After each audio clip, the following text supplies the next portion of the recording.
Hi, everybody. Ann Gillespie Mitchell here. I'm here today to talk to you about Fold3, specifically 5 things to do when you find a record on Fold3, or maybe before you find that record.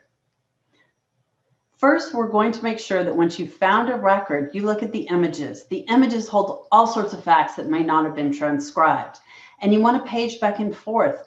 There are going to be lots of images with any one event. A pension record, a service record, and there's all sorts of fascinating information on there that you may need later. Next, we'll look at how you save a record to your tree. How do you save a record and also associate it with the correct facts? This will help you find it later and will give you images and information to support facts in your tree. Then, identify the memorial page for your ancestor and see if there's other information there, or if there's information that maybe you know that you can share. Identify the conflict and search for other records. There are a couple good ways for you to do that, and you may find records that you didn't even know about. And then always search for relatives that may have served in that same conflict. There may be other information about your ancestor or relation that will make for a more interesting story. So when you're looking for one of your ancestors, you want to think about them in terms of the war that they served in. If they lived in the US and they were born in the mid-1700s, you're looking for Revolutionary War.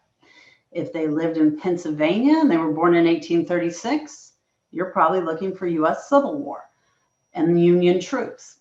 So understanding the conflict that you're likely to find them in will help you locate them. I'm going to look for a Revolutionary War soldier. So I'm going to start over here, and then I'm going to click on U.S. Revolutionary War. I'm looking for Thomas Martin.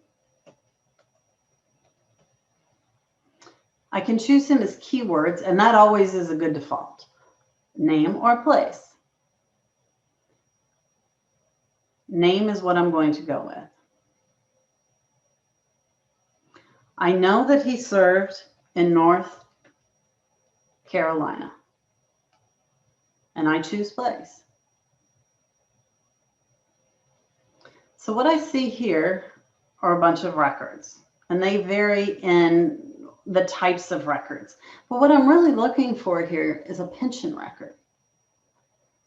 So I've got Revolutionary War. I'm looking over here on the left-hand side, US, and over here under publications, Revolutionary War pensions. So I'm going to click that.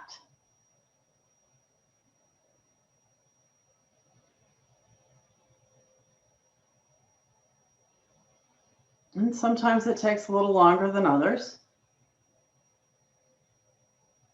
And I get a list of articles or a list of records. So I'm going to look at Thomas Martin. He served in North Carolina, and the pensioner is his wife, Sabra Martin.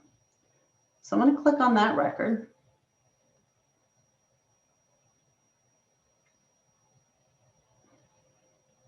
And you'll notice this is the first image. This red eye here means this is the information panel. I don't need to look at that right now, so I'm going to close that.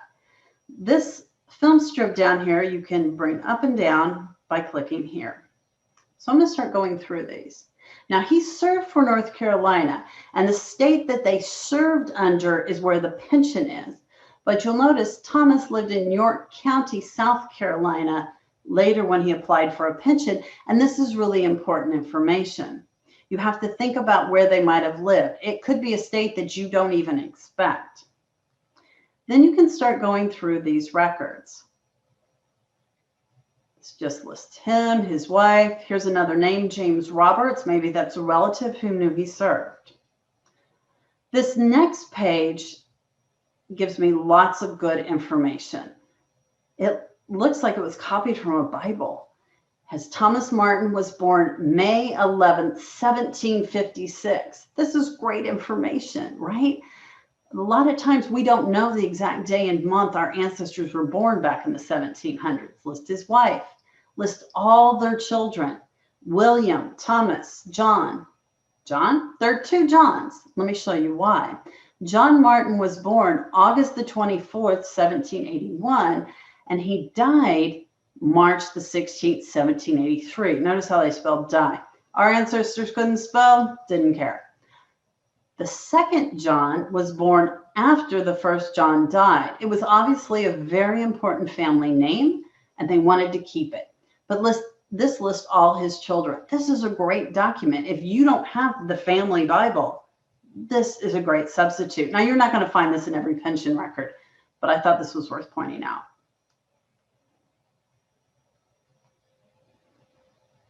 Then you should keep paging through and find different records and see what they have to say. I'm going to page through over here. This one is typewritten. People will write into the pension office asking for information, and somebody's typed it all up. Thomas Martin was born May 11, 1756 in Brunswick County. While residing in Chatham County, in North Carolina, he volunteered at the time of the Battle of the Cowpens. So we know around what battle he was in. He probably wasn't in that battle, but he served at that time. Gives who he served under: William Jones, Thomas Wade. He was engaged in collecting cattle and hogs for the army and went on an expedition against the Cherokee Indians. They lived in that area at the time. So this is going to give you great information. He moved to Lincoln County in 1781. This is a great summary page. Now you're going to want to find the supporting documents, but this would be a really good image to save to your tree. So how do you do that? Click over here on Save to Ancestry. It'll ask you to sign in. And once you do that, it'll bring up another window. In that window, once you get everything done, you're going to want, and it may take a while to find the tree that you're after.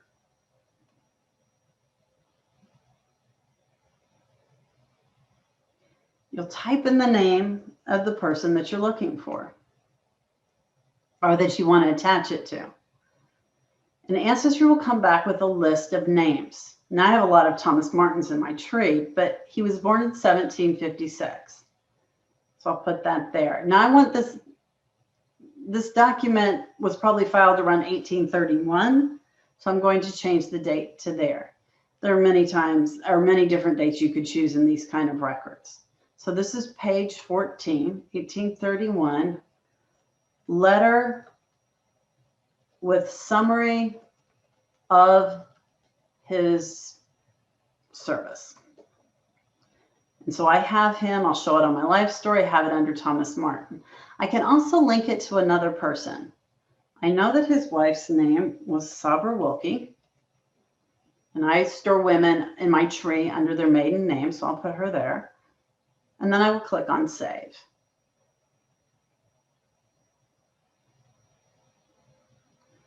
I can then go, let's say we'll go to Sabra's facts page. And there I have this image. Let's say that I want to associate it with their marriage, because this is proof that they were married. I'll click on View, and then I'll click on Associated Facts, and I'll click on Marriage. So now this is associated with their marriage because she has a pension record with him. It's a supporting fact. And now I have this information. So find the record and then go through and take each image as you find them and attach them to your tree. On Fold3, we create memorial pages for each soldier, and we associate them with records. To find memorials for one of your ancestors, or to see if somebody's already created one, go up here and click on Memorials and click on U.S. Honor Wall. From there, you can search for your soldier, and then by either conflict or just by name. I have created a memorial page for one of my ancestors, James Calvin Donald. So let's take a look at that, and let me show you the kinds of information you're going to find there. Now I've gone through and I've added a lot of information. There's a summary, which is what this page is, and it has the conflict that he served in, service end date, service start date, his rank, when he mustered in, and I put a whole long synopsis of who he was. I was also able to put related soldiers, and I chose to relate the soldiers that were indeed his brothers, though you could have put other men who were in his regiment. So these are the kind of things that you'll find on the summary page. On the facts page, I put in birth, marriage, and you can add any of these dates. We put all of the information about the conflict that you in the big gray box, and then here's the death and the people. You can add facts if there's something you need to add a gold star, a birth fact, add a source. That's always useful. If you have a story, you can put that information there. And in the gallery, you can add photos. I've added all of his service records. So all of those are here. And these are just images that I found on Fold3. And I've also put an image of his grave marker, which I have from the cemetery. So you can go through and you can look for them here. Since we're on one of the Civil War soldiers, I'd like to show you a little bit also about what a new project that we have called Civil War Stories. This is a little bit of a diversion, but this is in beta, and you can either search for Civil War battles or Civil War regiments. I'm going to search for another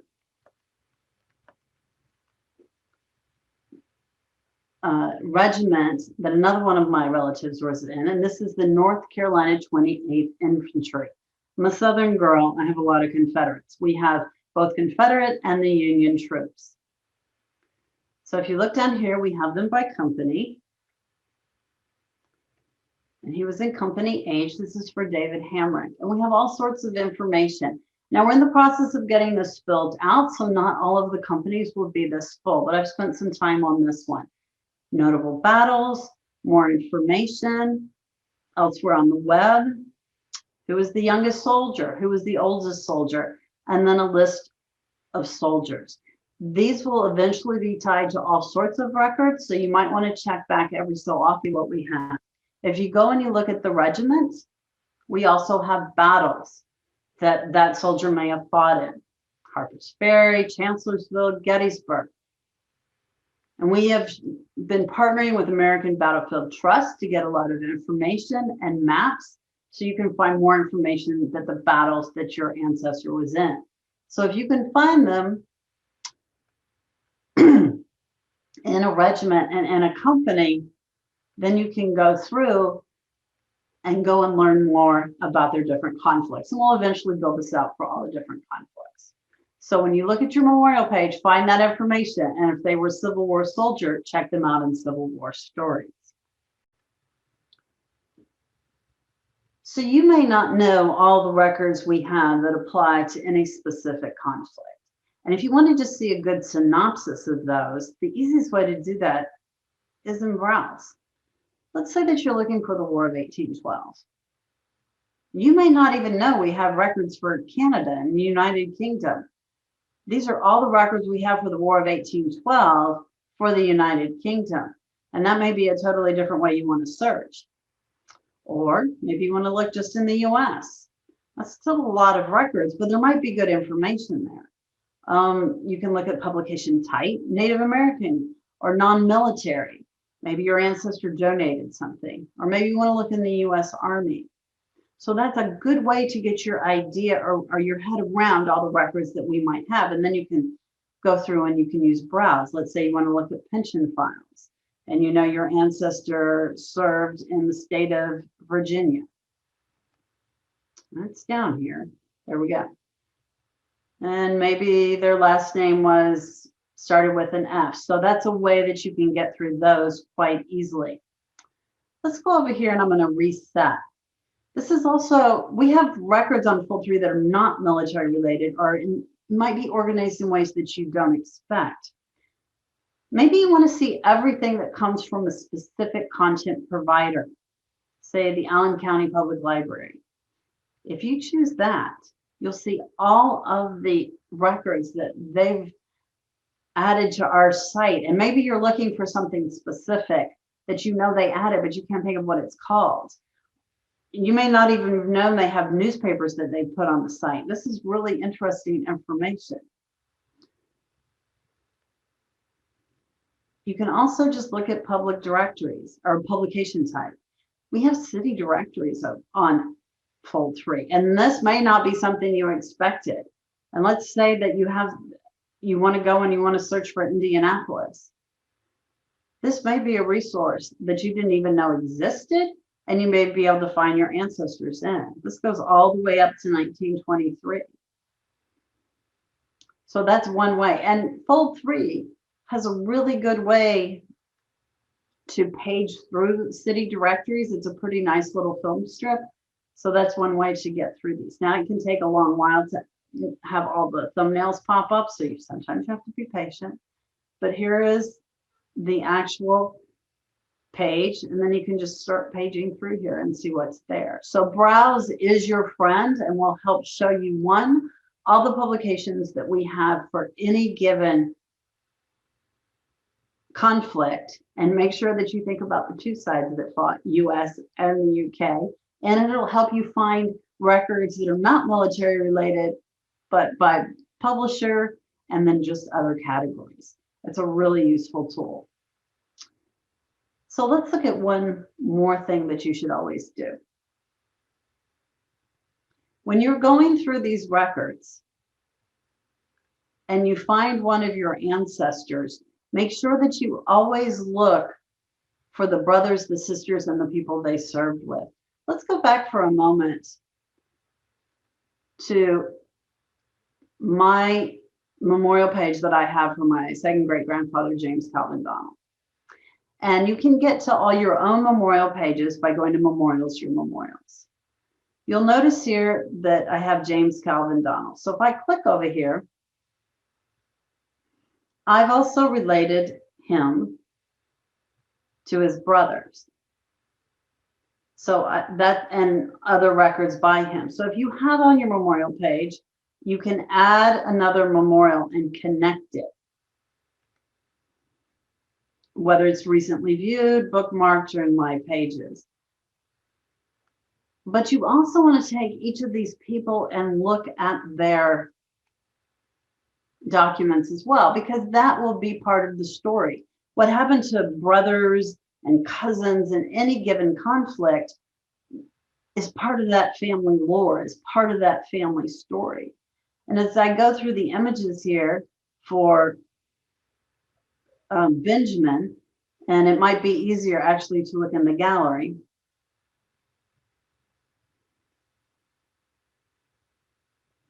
You'll find